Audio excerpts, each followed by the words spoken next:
Hi everyone! Welcome to the Empath Tart. It's another love reading, timeless and general. Take what resonates lang po. Maybe some part of the reading makaresonate kayo, some part of it hindi. Totally makaresonate na parang kwento ninyo ito or hindi naman kaya dahil iba't ibang mga energies, iba't ibang mga love connections. Pero tignan po natin kung ano ang ating masasagap, ano ang mga aral kabay sa buhay, pag-ibig, and life in general. Tignan po natin. Spirit guys, send me messages on love, connections, ito, lessons in life, and guidance na nais mo ipabatid sa amin. Mga aral kabay sa buhay, pag-ibig.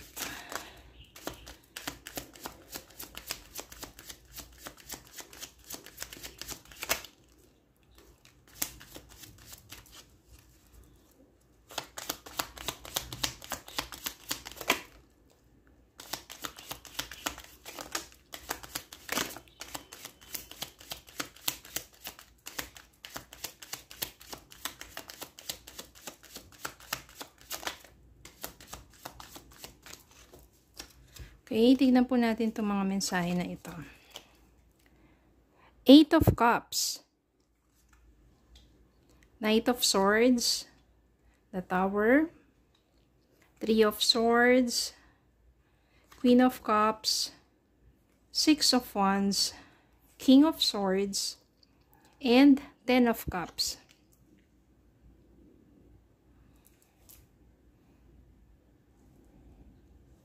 Eight of Cups.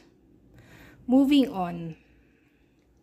So, ibig sabihin po nito na maaring nangyari sa inyo ng person ninyo ay hindi maganda and it end up into breakups.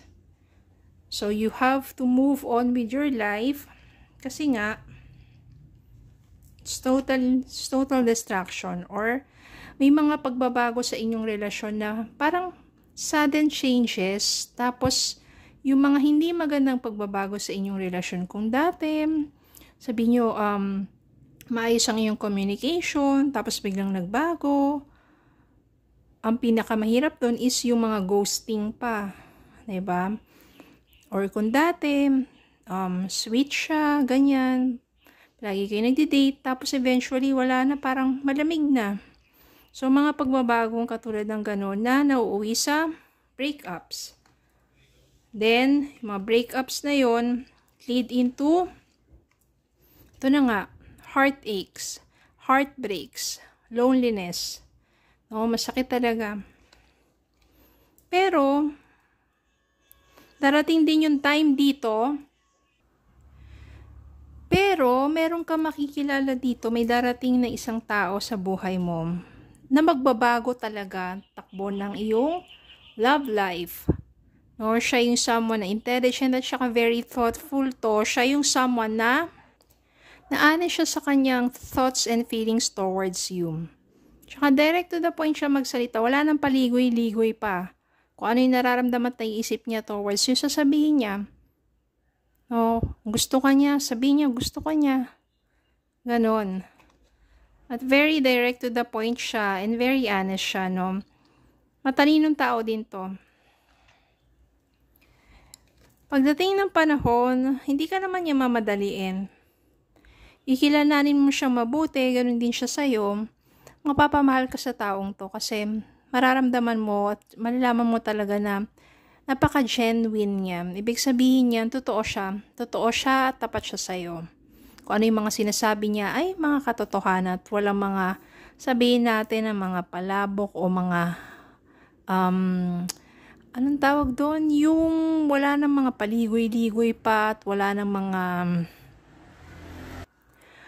mga pambobola pa. Hindi totoo at mararamdaman mo na sincere siya sa mga sinasabi niya. Kaya mapapamahal ka sa kanya. Then yung Knight of Swords na yan, mag-grow siya into King of Swords. Ibig sabihin, ikaw as Queen of Cups and King of Swords, you are both mature. Ibig sabihin niyan pareho kayong mag-grow together, magmamature ang inyong relationship. And yung King of Swords, siya talaga yung magpo-protect sa'yo. Pagtatanggol ka niya. Paganda ang inyong communication, ang inyong madalas kayo merong conversation about things, diba? Maayos siyang kausap. Merong integridad tong taong to. Kaya naman, happy pare-recognize and happy and magiging successful ang next relationship mo. With this, Knight of Swords turned into a mature person to King of Swords. O, successful at magiging happy ang mga friends and family ninyo para sa inyong dalawa. Kasi finally, nandito ka na sa tamang tao. Matutulungan nito maghilom yung sugat ng puso mo. At it will end up into marriage, commitment, long-term relationship. And yung 10 of Cups dito means happy family. So, maaring siya yung makatuluyan mo. Si King of Swords. And you, as Queen of Cups, very nurturing ka kasi mapag-alaga, mapagmahal. Tapos siya naman, very thoughtful, honest, diba? So, magiging maganda ang kahinat na ninyong dalawa. Ganun talaga, pag may heartaches, huwag ka lang mag-give up sa love. Masasaan ba at may tamang tao para sa'yo? Will lead into a long-term relationship. Letting go. If someone leave you confused more than comforted, you need to reassess their access to you. Ibig sabihin, you have to let go of those person sa buhay mo na hindi iba parang pag feeling mo hindi ka comforted, mas more feeling confused ka. Diba? Ano ba yung connection na yun? Bakit palagi ka nalang confused? Ibig sabihin, hindi ka secured. Hindi ka palagi sa sarili mo na you are taking care of. You have to let go of that people. Different paths. You are not on the same page with the person you have in mind. The directions you want to move into are different. So, ibig sabihin yung person mo na to, which is heartaches, yan. Different paths. Magkaiba talaga kayo ng paths. Maaring hindi talaga kayo para sa isa't isa. And new love. A new chapter begins, whether it is with your new partner or in a current relationship. So, ibig sabihin, new love, eto na siya, si King of Swords na. So, tamang-tama talaga. You have to let go. Take a different path.